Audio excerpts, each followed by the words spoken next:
Welcome to the Cannabis Equipment News Podcast. Hi, I'm David Manti, and welcome to a new episode of the Cannabis Equipment News Podcast. With me today is Jack Blaeser. He's the founder and CEO of Mosaic. Thank you very much for joining me today, Jack. David, thank you for having me on your podcast. I appreciate it. Before we get started, please make sure to like, share, and subscribe to the podcast. You could also help us out a lot by leaving the podcast a positive review on whatever platform you use. If you want to email the podcast, you can reach me at david@cannabisequipmentnews.com with email the podcast in the subject line.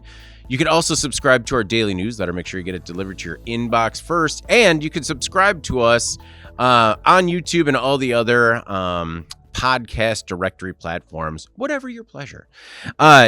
Jack, thank you again for joining me. I always like to start the podcast learning a little bit about your own personal journey to the industry. So what was it that got you first involved in the cannabis industry? Sure. For the last 20 plus years, I've been raising capital, using technology to disrupt or enhance different industries.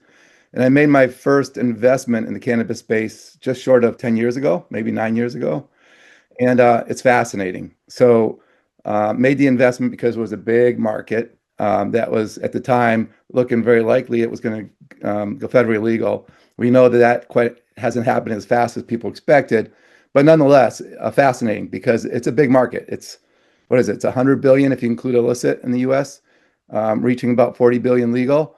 At the time, I think it was about 25 billion in legal sales, but it was kind of an unknown product. It's a product that's been out there forever, but in terms of becoming a state level legal product, it was new to a lot of people, and it was really unknown, and not much research has been done on either. But as I kind of dove into it more and more, I started to realize it really had a lot of potential good impacts or effects on people from a medical perspective, from maybe replacing alcohol as well, and from a business perspective, where I came from.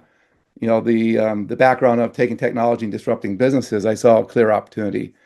The problem is you have this industry, big industry, relatively new to the legal side, didn't have a lot of good technology tools. So these dispensaries were really having their hands behind their back, starting with, the competition against the illicit space, starting with the 280E tax provisions, paying an effective tax rate of 70%. But also not having tools and having a very fragmented set of tools around what I knew, which was digital commerce. So I saw an opportunity to help those retailers, those operators in the cannabis space to have better technology, and so started Mosaic just over three years ago, and building a platform and giving the dispensaries tools that you are used to in other industries. So I always use the analogy of Starbucks or Dunkin' Donuts, but when you go to buy your coffee, you have the option of downloading a beautiful app or going to their website, or going in the store, browsing the product, putting it, checking out, getting points, getting rewarded for your activities, and making payment really easy throughout that. And that is a tool that really Starbucks has leveraged to become an industry icon. So if you go to any of their earnings calls, they always talk about it. And they literally have spent hundreds of millions of dollars building that platform and scaling it. So dispensaries don't have tools like that. They have these very fragmented e-commerce, or another provider provides loyalty, or another provider might provide an app, still yet another one that might do email platform. So to bring that together and give dispensaries their own platform was the opportunity that I saw, and what really got me involved in starting Mosaic.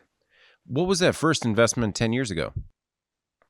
The first investment was in a company now known as Acreage Holdings, but I invested in it before it went public. So in a very early stage, my brother-in-law introduced me to them, so made that investment early and got to see that company and the whole industry kind of shift. And as we all know, it was started to spike up pretty aggressively, and then things didn't move as quickly as wanted and hit a lot of tailwinds. So I think we're at a point now where it's tough for a lot of operators, but I hope our technology and our platforms can help them succeed. But I think we have an opportunity to move forward and upward as an industry, which is exciting, still challenging. So how does the platform work for the cannabis industry? I mean, can you take payments directly through the app? You can. Today, we and others currently accept payments through what's called ACH, but it's Venmo-like. it's with your bank account. So being able to enter your bank information, you can make payments online, and the money gets transferred from your bank account to the dispensary. So today, Mosaic offers that as a solution. But David, we're about ready to actually announce in November a new payment solution that's going to be a breakthrough for the industry and give users and dispensaries more options, options that they're used to in other industries. So excited to make that announcement here soon. And really, I think that's going to help normalize the experience for users and make it a lot easier for dispensaries to move more of their purchases to payments online versus cash and using your bank account. So credit card? It is going to be is going to enable credit card, correct? Ooh, all right. Yeah, That is a big announcement, man. yeah. First time I mentioned it, so you're kind of getting that preview, but it's Well, coming soon, so I'm happy to share that with you. that's incredible. Is that, are you looking for a large launch about that news around MJ BizCon? We are not. We've been pretty stealth as a company in terms of everything we built and our go-to-market strategy. We actually haven't hired sales yet today. Haven't done much marketing, but we get quite a bit word of mouth, and our partners provide referrals to us. And then we'll do demos, and most of the dispensaries that take a look at what we do sign up. And so we'll continue that. I think at the beginning, stay a little bit stealth. We'd like to get the product right. We want to make sure it works. We feel that this is an industry where there's been a lot of different technologies that have been hard on users in the past. And, my experience before is kind of product led. Get the product right, make sure it works, make sure it's great. So that's where we are. And we put up most of our money and investment into the product, and we will continue to do that. So I don't think we're going to make a big splash, although I've considered that, at the event, but we'll see. Well, is it easier to develop a product like this in stealth and slowly roll it out so that way you can listen to the feedback of the few rather than, coming from every direction? Yeah. So the challenge is having capital to do that, right? But Yeah. the ability to do it in that way and get it right does have its advantages because you can really make sure you're listening to customers, you're making those improvements versus finding yourself in a situation, which I've been in many times, where you're just growing very fast and all of your time and energy is going towards trying to put out the fires versus getting everything right and improving what you have. And from my experience, customers are the best advisors. They give you great input. They're in the trenches, they're working hard. Their feedback is invaluable. So to have the time to make sure you get it right for them and you can give them the time they need. We give our customers white glove treatment, and we want to continue to do that. So we think our growth will come, and we're at the point where we think it's going to really accelerate with not just this announcement, but with what we already have in place and what our customers already are able to leverage. And we're showing our customers getting really nice returns on growth returns. I mean, we'll guarantee 25% online sales growth, for example, when you Really? move your platform to Mosaic. Yeah. How can you guarantee that? Just from most of our customers that jump on our platform, see some significant success and much more growth than that. So, what is it? Our mouth where I was just saying Money where our mouth is? money where our mouth is. Thank you. Yeah. Our Yeah. money where our mouth is. And in almost all cases, many cases, I think if you use our platform effectively, you certainly will see 25% or maybe double or triple the growth of your online sales business. So we'll guarantee that for sure. Well, that's, that is incredibly aggressive. And that sounds like a hard deal to pass up. One thing in the industry has been people signing on for new tools and technology, and then, the company kind of running out of road. So how can you provide these guarantees and these promises for ROI, but also, help them feel confident that you're going to still be there, a couple months down the road? Well, first, our track record with our customers, we see significant growth from most of our customers. We also try to help wherever we can in extra ways, but just a platform, if it's used effectively in most cases can drive 100, 200, 300% growth of their online sales. So because of that, the percentage of customers that do have that success, we're willing to guarantee that for them.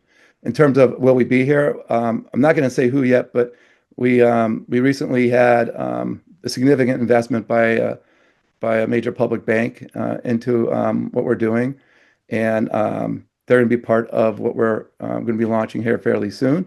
So we've got great backing, and we got great backing from someone who's very excited about what we have and feels it's going to be a big breakthrough. And as a result, we expect not only to be here, but take a prominent position in the industry, and really help the operators in a space that they need it. Help them not only build their brand, but to engage their customers, drive more loyalty, and increase both their top and bottom line on their business. Well, I really appreciate you sharing the news here. That's I love when we're able to break some news. I mean, are there any other details that you can provide in terms of how it might work? I mean, before the announcement, or is it just, it's going to be a credit option and it's going to be unlike anything else in the industry? Yeah, I'll just give you more color on Mosaic, and Yeah. that'll be self-explanatory. So, as I kind of mentioned before, David, if you're buying your coffee, you may be using Starbucks or Dunkin', you're going to use their platform. And we built a platform that enables any dispensary operator, a dispensary or MSO, to have their own branded Starbucks experience. So their own app, their own online menu, works in the store as a kiosk, their loyalty points that they can customize the way they want, how many tiers, et cetera. Their own marketing, ability to push out marketing and offers and specials by email, by push, just like you would in other industries or with Starbucks. And the ability to have, a wallet built in where you can download funds by typical methods and use those funds to purchase product, and all brought together in a seamless way. Starbucks calls it the flywheel effect. The combination of being able to order, loyalty, and payment in a seamless experience built for the mobile, because in our case, 88.8% of the consumers with our dispensaries are on their phone. Makes it really easy for them. That's going to be the experience. And we're really rounding it out with our new announcements and some more capabilities coming here soon. We do all that stuff already, except adding credit and some other capabilities to that equation. So is there really 12% of customers that aren't on their phone? There are, I think. It might be developers checking it out, but that's a good question. Yeah. I can tell you from the data we have, that's what I see. 12% are, Man. are on desktop, and there's like 0.5% that are on their gaming module. Okay. See that Man. they're, shopping through their gaming tool, device. Okay. I was just curious. I was like, wherever that 12% is, they're healthier mentally. No. But it's almost 9 out of 10 still, right? Isn't it? So it's a lot. And I would contend, especially in the cannabis space, most of the e-commerce experiences out there are built for the desktop, not the mobile, where we've taken really a concerted effort to design everything so it works really well on the mobile. Whether you're on a browser or you download our app, it works well on the mobile. So when you're scrolling, you can do everything with your thumb. It's beautiful and it's easy to navigate and not too complex. That's what Mosaic gives, and therefore, that's what we think is effective. Does it work just as well with the browser on your phone as the app? Because I sometimes feel like browsers are built intentionally a little bit clunkier to try and entice you to get the app. Yep. No, I think the app makes it a bit easier to do some things you can't otherwise. First on the browser, I don't believe you might get the tabs on the app. I'm not sure about that. And there are different types of browsers, progressive web architecture that you can use that make it more app-like as a look and feel. But when you do it as an app on the phone, now you can push notifications too, which you typically can't do with a browser. So you get some of those app capabilities that you can leverage as a dispensary in your marketing. When it comes to those push notifications, what kind of metrics are good in terms of engagement when it comes to an open or a click on something that you sent through one of those pushes? Well, the first thing with mobile, or when you're talking about an app, is how many people download and use the app versus the browser. Right. And I'll tell you from our, we have dispensaries, and a good number right now is 35%, somewhere between 30 and 40%, which certainly some of our customers see. And that's when they're promoting the app and getting people to download it, uh, because you have to first do that and have them use the app to be able to push the notification to them. Um, and then in terms of open rate, the nice thing about push notifications versus text, and text is a bit of a gray area in cannabis industry, is that you can push notifications with whatever words and images that you want, so you can get through. The open rates, I believe, I'm not the expert in it, but somewhere 75% or greater is good, Okay. and something that I think that our customers see. Why is text a gray area again? Well, because it's not federally legal cannabis, and therefore the major carriers, AT&T and mobile, um, the mobile carriers, um, don't allow it. Hmm. So if they know you're texting cannabis, one, they'll stop it, and they'll stop your account, and two, they can fine you. Okay. So that's Yeah, not to say that's people certainly text. gray. I mean, you can go look it up in their, guidelines, and you can see that. Now you can get around it, or try to get around it, and can successfully, by not using certain words and certainly images. And there's things you can do so the carrier doesn't know that you're texting cannabis product, but they don't want you to. And it's because they're like, big banks, JP Morgan Chase and Bank of America, aren't getting into cannabis because of the federal situation. And the big carriers, T-Mobile and Verizon and the sort, are not, for the same reason. Well, and I just hear you got to be careful when you're dancing around that gray area because you never know what keyword is going to set it off, and then you are blacklisted, man. Yeah, I mean, and there's so many of those minds in this industry, aren't there? I Yeah. mean, so you can make your choices where you want to sit in the gray area and where you don't. And in our position, we've decided, go with push. I mean, you can Yeah. email on our platform, you can push as much as you want. The push is no problem. You can push whatever you want. It gets right to the phone. Obviously, you just need someone to download the app so you can be able to push that notification. And by the way, it's free. Text messaging is also very expensive. You're paying a lot of money to send a message out there that is a bit cryptic, because you can't be sending overtly the information. So you see it and you might have to click a link to then go see the actual message, which isn't ideal for the stats that you're looking for. Well, and so it's my understanding that with platforms like these, you see higher customer retention, you see higher cart sizes, you see more customer or product loyalty. Are those all things that people are looking at? We certainly are, and I think dispensaries are looking for it. When they're not trying to do everything else they need to do, and with their very little resource that they have. But yeah, we see average order values higher, um, when you're using, obviously, online orders, or when you're using mobile, in fact, as well. We see loyalty and engagement improve, certainly when you have customers on your loyalty program and you're able to effectively send out messaging to them. In our case, our platform also allows you to be very targeted and personalized. So you can send different offers, specials, or messages to different groups of people based upon their buying behavior or their profile. So where most dispensaries just blast the same discount to everybody, and essentially give away some margin when you might not have to, our Mosaic platform, again, like what Starbucks does, enables you to say, I'm going to send this offer, a new drop, a product, to my tier 2 and tier 3 of loyalty. Or I might want to send these edibles, which I have plenty in stock, and I want to kind of move out to those that bought twice on average a month versus someone who hasn't bought anything yet. You kind of reward them and really target those offers. So when you start to do those things, you see loyalty, obviously increase, and then you also, in a very competitive landscape, keep customers with you versus going to the marketplaces or going to the shop nearby. No,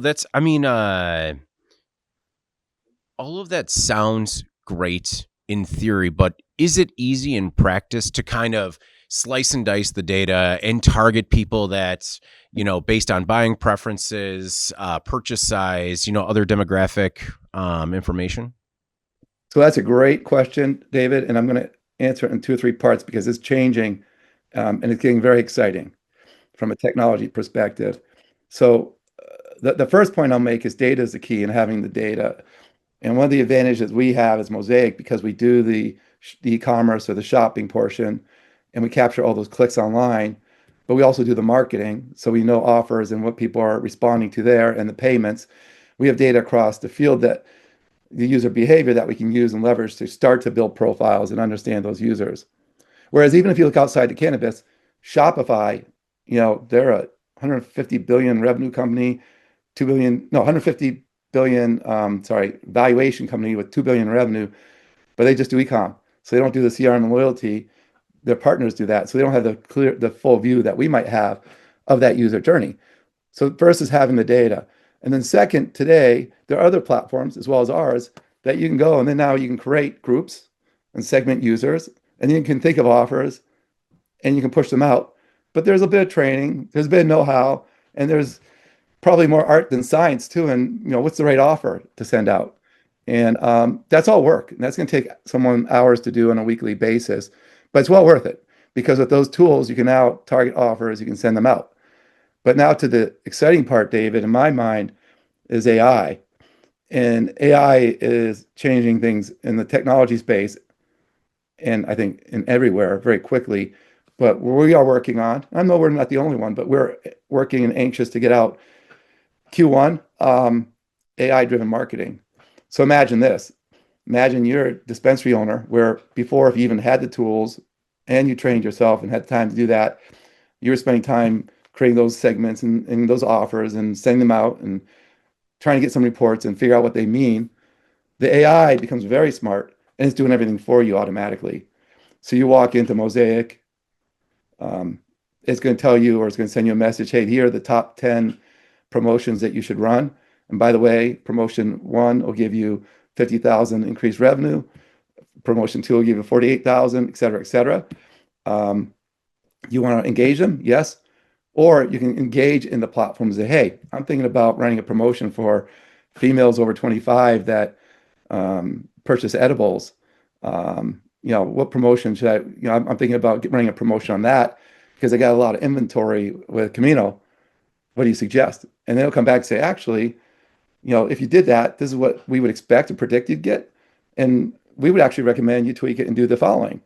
So it's going to be more conversant and it's going to be incredibly smart.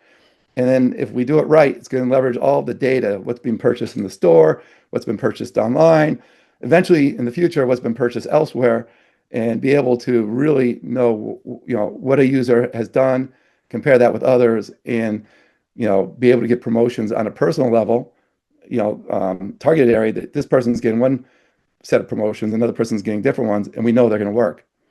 And then the beauty of it all is then at the end, you have all this data available and you'll be able to get reports on how those promotions worked and what they generated.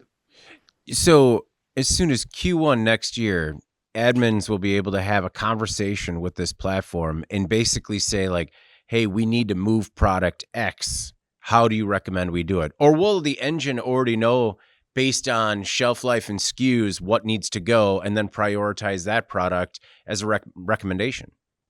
Yes, both is what we plan to have in Q1 of next year. And clearly we'll have a version that does a lot of that, but over time we'll enhance it for Q2. It'll be even more robust as we get it out there and improve it and enhance it. But yes, that's exactly where Mosaic's headed, and I'm sure others are trying to get there. It's also what you see others, outside. OpenAI had a big announcement 2 weeks ago, David, where they talked about agentic commerce, where they're enabling an AI, where you have a chat with AI, and now you can have a conversation of what kind of product you might want and buy, and it's going to come find the stores out there in the world of the digital world, negotiate your deal or find the best deal, and then bring it to you and say, do you want to make the purchase? So you're not even going through menus. So it's very conversant, the agentic commerce is changing the game in many ways. So we're looking to bring that into our user experience for our customers in 2026. Do you ever have to be careful with the use of the term AI and attaching it to your product? Because if you attach it to your product, does it already set expectations that it should be able to do everything in your user's wildest imagination, and then they get disappointed when it can't do everything for them? Um, if you're not delivering real value, I'm sure that's going to be a letdown or a Hmm. struggle. In our case, we're confident that we're going to deliver game-changing or significant value, less costs, automate a lot of that process and do it in a much smarter way.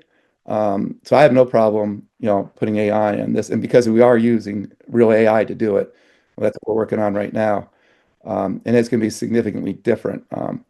So I guess you have a good point. You want to make sure you're not just throwing AI on there and you're tweaking, like making the search a little bit smarter, but not really delivering something that's substantially different and value add. Well, I just mean it as a truly revolutionary technology, right? And so as a result, like you have everyone's on a different plane in terms of their understanding of what it is and should be and could be. And so, I mean, we've run into this at times too in the industry where you say that you have an AI capability and they're like, oh, well, I was expecting it to basically teach me how to live the next 80 years of my life so I can live forever. And you're like, well, I think that's not what was in the scope of the product. Yeah. Yep. And I see that. Yeah, you see that everywhere where people are just throwing AI on a product, and it's not really AI in the sense that we're all talking about now with OpenAI or ChatGPT or DeepSeek and the true auto learning systems that are out there. But they're just throwing AI on it because it's a good marketing term. Um, yeah, I guess you have to be careful about that. That's something you go back to what we talked about earlier. We want to make sure we get this right and really bring together, transformative improvements when we do. So in our case, I think it's going to live up to, the AI word. We will see, but Yeah. I'm with you. A lot of others have just thrown it on top of their product, thinking it'll help sell something. No, and I apologize. I wish I would have pre-prepared an example or something better than just off the top of my head. That was maybe a C minus at best. But thank you for running with it. I appreciate it. No, no, my pleasure. AI stuff is fascinating. I mean, it's moving so quickly, and we all have to learn how to use it, I think, and we have to get our teams using it in whatever business we are, because we don't, we'll get left behind. Mhm. And then, the potential of how it's going to reshape everything we do in life fairly soon is thought provoking. Well, and I feel like anyone that reports to anybody else in any industry right now has had that edict, right? We need AI. Go get it. And you're just like, all right. And everyone in every industry is trying to figure out what that means for their business. And it's a wild time right now. Yeah, and it's a word AI. I don't think most people really understand what AI is doing and what where it's going and what the impact is. And at best, most people know what ChatGPT is or a different version of that and what it can do in very simple cases. Yeah. And they're applying that through other things. So, um, yeah, I think it's this word that gets thrown out and overused, but without true context and understanding of what's happening with it. Well, and you had mentioned about how some of these problems you're going to solve, in your mind, what are some of the most critical challenges that cannabis operators are facing right now? And how are you looking to help address these specific challenges? Yeah, so I'll give you a different challenge that I don't hear too often, but I think it's an opportunity and a challenge for the industry because if you look at the landscape, it's very competitive. All these licenses get thrown out in certain states. So you've got dispensaries on top of dispensaries in some cases, um, competing against the illicit market, which is a lot less expensive. And the dispensaries have all this overhead. They've got the regulation and cost, and they've got 280E, as we talked about before. With all that said, for the most part, they're all going after the same customer, which is the typical cannabis user, someone who knows cannabis, someone who knows what they pretty much want, and is going to find a dispensary and come in, either physically or maybe through SEO or something, right? Digitally. And they're all kind of going after that customer, which is great. And then they're trying to engage that customer, keep them loyal. But now you're talking about a subset of a subset because you get the huge illicit market And then you've got that subset of people who want to buy legally and know cannabis. But you have a lot of other users that don't quite understand it. They're new users. So here's the opportunity and problem. The problem is I don't think the market is truly targeting not the two different people. The illicit users that haven't changed to legal because maybe they've got a relationship. It's easier to buy from someone they always have, and it's much it's very cost effective. It's much less cost. How do you really bring them into the fold? Because in many cases, that's still 50 to 70% of the usage in the market. If it's a $40 billion market or 35 billion today, it's a $100 billion market in the US, you're talking about 60% or so of users that are illicit. Some states aren't legal, but still in the legal states.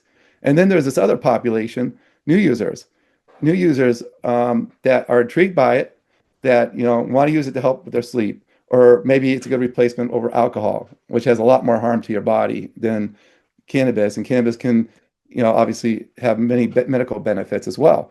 But by and large, people don't understand, cannabis. It's very complex for someone who really hasn't, been involved in the past.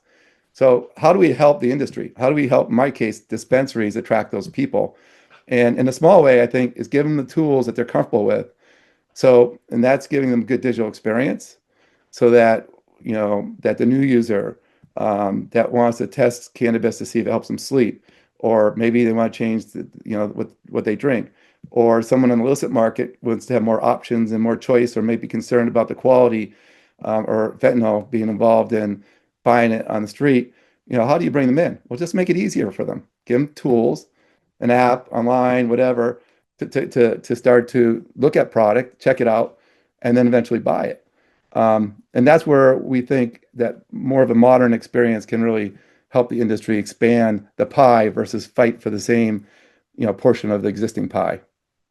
Does No, that make sense? no, that does make sense to me. Like, I mean, it.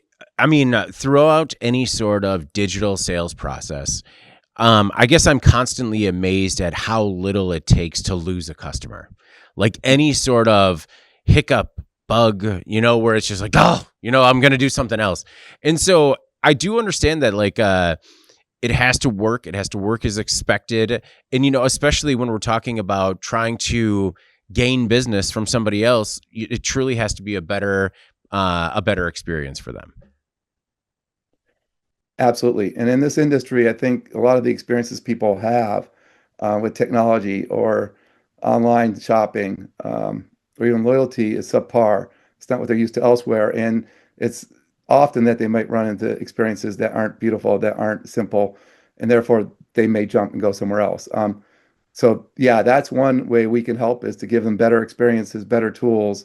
Not to mention our tool is easy to manage. It's all in one. So you're not managing two or three or four or five vendors and trying to bring all that data together and learning how to use each tool. You're trying to make it really easy to use so that the entire digital experience is in a single set, in a single platform. But you're right, you got to get it right, because if you don't get it right and it's not a good experience, it becomes a deterrent, or it becomes hurtful to your business versus something that should be an asset and valuable.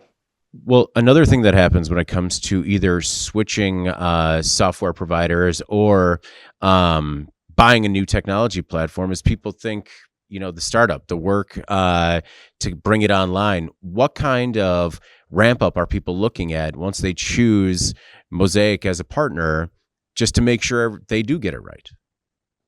So our general ramp up is 1 to 2 weeks if you want to move it forward quickly.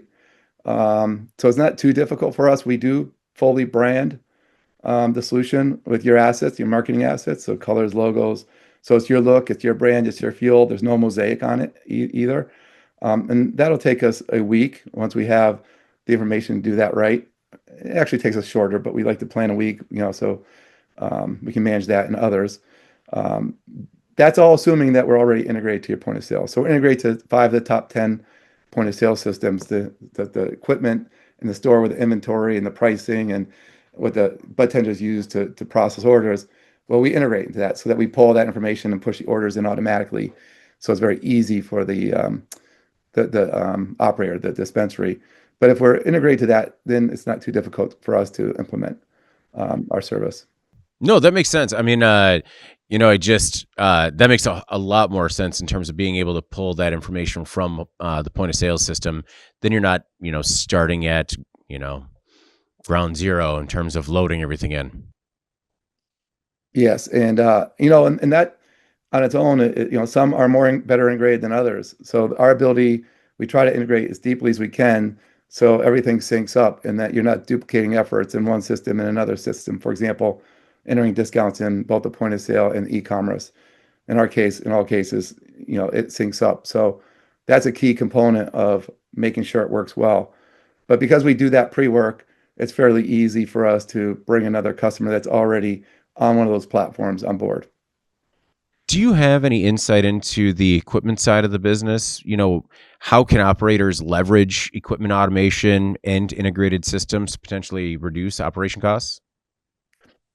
Well, I can tell you from our perspective, reducing operational cost, I kind of mentioned that already, it's with Mosaic, it's a single platform across multiple technologies. So, that reduces a lot of overhead. You're not managing five or four or three platforms. You're not training on them, and we try to make it really easy. So that's the first thing that we at least do. We don't rely on any hardware, so you can leverage iPads and tablets for your kiosk or kiosk machines, and we do integrate into the systems we need to, primarily point of sale and some others. So we simplify that process. Yeah, I don't know, Dave. I can give you much more insight No, into that's the fair. systems or what they could do better. Okay. No, that makes sense. You know, right now in the industry, there's a big push for sustainability. Is there anything that helps an operator become more sustainable using the Mosaic platform? And do cannabis operators have any incentive to be sustainable right now when it's kind of very tight margins and awfully cutthroat? I think most of them are in survival mode, Yeah. as you said, and they need to find out, first how you survive and then how you succeed.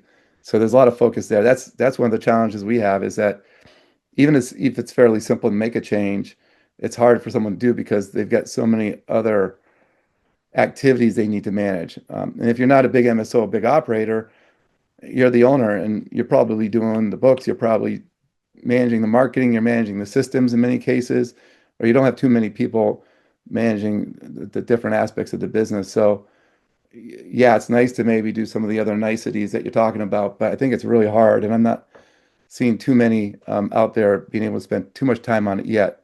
It'd be good to get the industry in a place where people can certainly start to expand their focus in other areas. But it's a grind. I mean, it's Yeah. tough for a lot of the operators out there, so competitive. And again, 280E and the government is not helping at all, I mean, right? speaking of that, like, do you think rescheduling is ever going to happen? Yes, it's a matter of how soon. Okay. Federal legalization is going to happen. I don't see how that doesn't happen, but who knows if it's a year, 3 years, 5 years, 10 years. Yeah. Um, yeah, I mean, the current administration, we'll see. Obviously, they said rescheduling, but obviously we haven't heard much since then. Um, I think, I think it has to because if you look at the polling of the general population, it's already in favor of, rescheduling or certainly legalization, and it's only moving in that direction more and more. I do think that education, that the sordid history around cannabis, as we all know, crazy, and why it kind of got in this situation. The more and more people learn about what cannabis really is and what it does, and a lot of good it can deliver, and maybe a little bit of bad if it's misused, but in most cases, so much better than what's out there, and very helpful in many medical ways. That let's go back to AI. I think AI is going to not just in cannabis, but throughout the medical field, really get involved, really help us understand in much better detail what the implications, what how things affect people, and help us understand where cannabis is helpful and what it can do, and then the public will become more educated. So, they're it's going to build. It's just building so slowly than people expected, and I can't predict that it's going to accelerate really quickly because our history over the last 10 years, 5 years, um, is slow. But I think the knowledge is the key, and that's where AI will accelerate that curve a little bit more as we start to learn more and more about the benefits and the impacts and the comparisons of cannabis versus addictive drugs, opioids, or alcohol and other things. Well, and that brings up another point that I wanted to ask you about. A couple weeks ago, you had posted that certain aspects of AI are downright terrifying. And I was wondering if you could run us through, a couple of those aspects that you think could be downright terrifying to some. And, and how that might relate to cannabis operators. Sure. I'll preface it with the fact that, interesting you saw that, the fact that I'm an enthusiast about AI. I'm excited about it. And I just love researching it and have been doing some presentations on it. But that being said, yeah, let me give you some examples, what makes it terrifying. Um, my understanding and really listening to the experts, there's no doubt that it's going to remove and end a lot of jobs. It's going to create some more, but it's terrifying the fact that it may completely change the job market, and it's going to happen too quickly, and most jobs are going to go away. And I could challenge you, and we can go in this back and forth in a little bit if you want, but give me a job, and I even doctors, that's going to be replaced by AI, and the question is how quickly, and the experts suggest very quickly. So when you start to think that maybe 90% of the jobs will be kind of removed because of AI, and some jobs will be created, but not the same number, that's terrifying. And then you can step it forward, and even Elon Musk predicts, there's a reasonable probability that the human species will be replaced by AI, not in 100 years, but Yeah. in the No, these are relatively all near future. No, these are all legitimate fears that I have myself, or I enjoy. I do believe it could be as impactful if left unchecked. And there are some people in the office that are just like, "That's not going to happen." I'm like, I don't know. We've let an awful lot of things happen before that weren't supposed to happen, and because I do agree with you, I do think it's going to have a much bigger impact in terms of replacing jobs. I do think it's going to create this really weird crossroads, right? Where quality of life and personal care will increase potentially to the highest it's ever been, just in terms of what you can achieve. But then it's also like, so what's the new standard as to what we're living for? Or towards, if you're not driven by necessarily a career path, Yeah, and we don't know, but crazy stuff's happening. Neuralink is already implanting computing capability into the brain to help with disabilities today, but with the idea of supplementing our brain so we're a lot smarter. And then you can get into the division of different kind of grades of society, where you have elites that may be 1,000 times smarter than others. What does that all mean? And not to mention, what you bring up. It's all real. It really is. If you dig into it, and I'll just throw out there one of my favorites, Moonshots podcast by Peter Diamandis. He and a few others, Peter Blondin and others who are experts, like Peter's from MIT. They're experts in AI. They're experts in not just AI, but technology and the social impacts. They talk about this on a weekly podcast, and they go into some depth about it. And when you really start to hear the folks that probably know what they're talking about and give real examples, you start to understand this is a lot more real, and these things are probably going to happen. So Moonshots is a good one if anybody's intrigued by it and wants to start listening to a podcast. I recommend that highly. Yeah. I'm all about futurism and futuristic tech. I will say, we also have a medical design and development publication that has been following Neuralink pretty closely as well. Okay.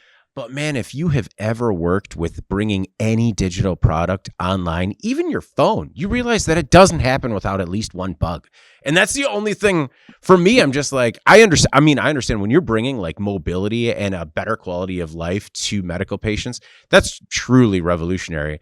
But when people are just talking about, being able to search with just using, just tapping into their brain. I don't know if I'm willing to make that exchange yet for something that all of a sudden I get the blue screen of death in my mind and it's over, I don't like it. That's why it's terrifying. It's Yeah. terrifying. But you dig deeper. I'm telling you, you dig deeper and really listen to the folks that know what's happening.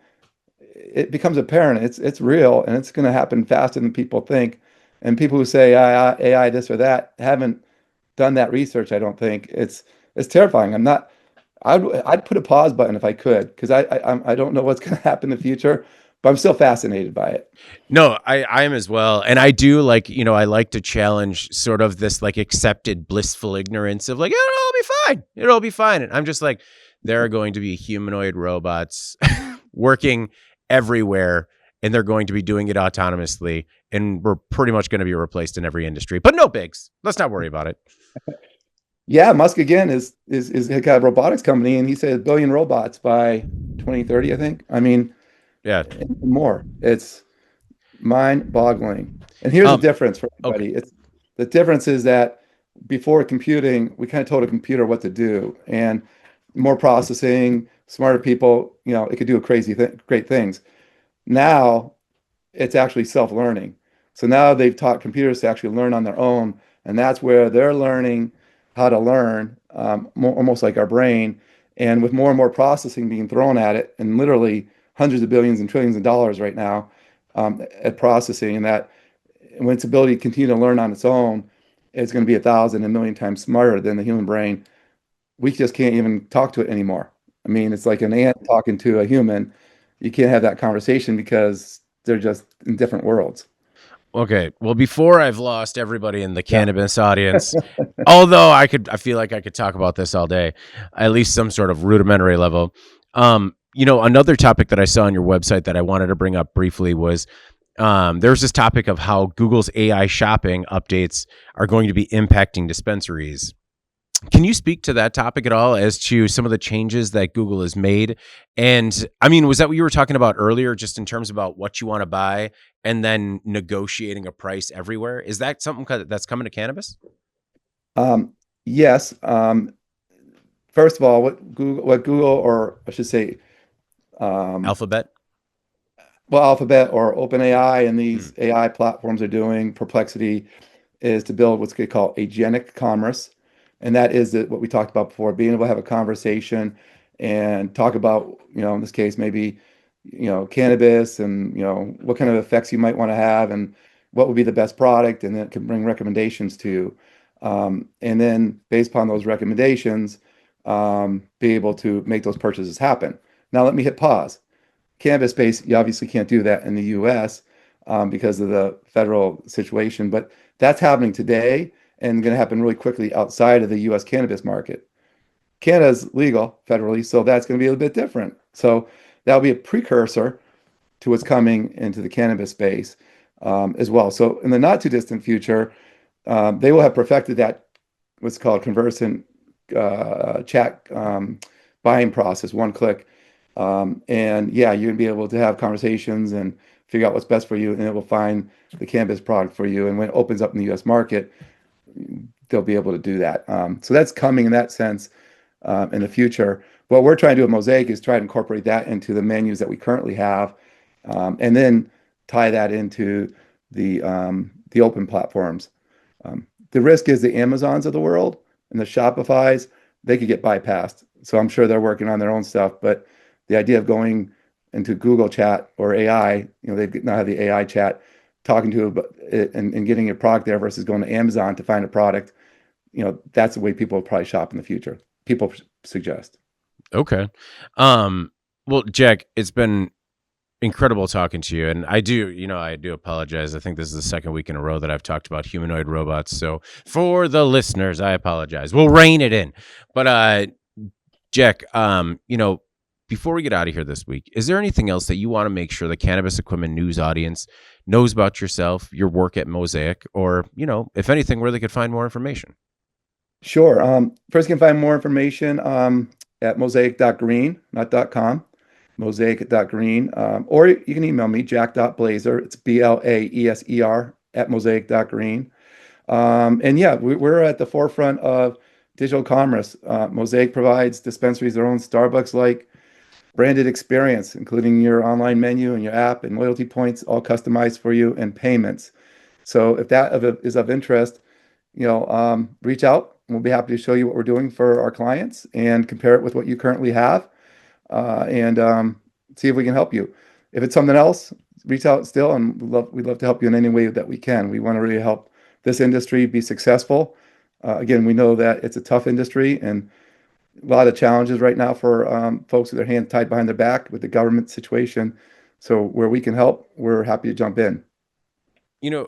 One other question, Jack. I always like to, because especially when people jump into the industry and it's maybe not always as they expected and they evolve through it over the years, are you happy that 10 years ago you made that initial investment and kind of dove into the industry? Or, once you got into it, you're like, oh my goodness, what have I done? Yeah. So the investment I made didn't do well by me to date because, the market shifted on everybody. But I'm really happy I got into the industry. And I'll tell you the main reason. It's the people and the culture. So as I said at the beginning, I've been in various industries, telecom, insurance, payments, app dev, and there's no industry like this industry. The people are different. It's for the most part very helpful. I think it's because we're all have very, there's significant challenges for most operators. So for the most part, it's less cutthroat, and really they are trying to help each other across the board. It's just a different group of people that are more passionate about what they do in the industry and the product, the plant, than others are in the other industries. So yeah, it's the culture that you have in this industry that's special. So I'm glad I've gotten to know it. I think we are on a really interesting mission to help dispensaries in a way that I think can be very powerful with what Mosaic does. Really excited about what we've developed and what we're doing for our customers. So I want to give that to more and more. So despite what I may have lost in the investment, I'm really happy to be in it, and not easy for everybody I know, but excited to see what we can do together and making it a better future for more and more people. Well, Jack, thank you again for taking the time. I really do appreciate it. And as more news rolls out in November, please stay in touch so we can share it with our audience. Okay, be happy to do that. Thanks, David. Thank you for the time. I enjoyed it. Before we get out of here, please make sure to like, share, and subscribe to the podcast. You could also help us out a lot by leaving the podcast a positive review on whatever platform you use. If you want to email the podcast, you can reach me at david@cannabisequipmentnews.com with email the podcast in the subject line. For Jack Blaeser, founder and CEO of Mosaic, I'm David Manti. This is the Cannabis Equipment News Podcast, and we will see you next week. Welcome to the Cannabis Equipment News Podcast.